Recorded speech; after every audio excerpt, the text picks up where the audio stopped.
কোনো মানুষ যদি রেগে যায় তাহলে প্রথম কাজ হলো তাকে শান্ত করা, কিন্তু এটা বেশ কঠিন। তবে কিছু কৌশল ব্যবহার করলে কাজটি সহজ হয়ে যায়।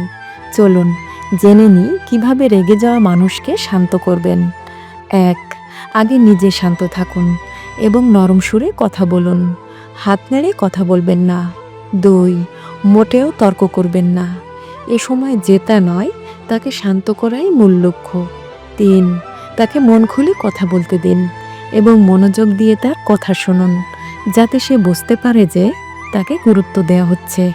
৪. তাকে সমর্থন করে বলুন, আপনার রেগে যাওয়াটা শতভাগ যুক্তিসঙ্গত। আপনার জায়গায় আমি থাকলে আমিও এভাবে রেগে যেতাম। এ সময় ভুলেও তার বিপক্ষে কথা বলবেন না। ৫.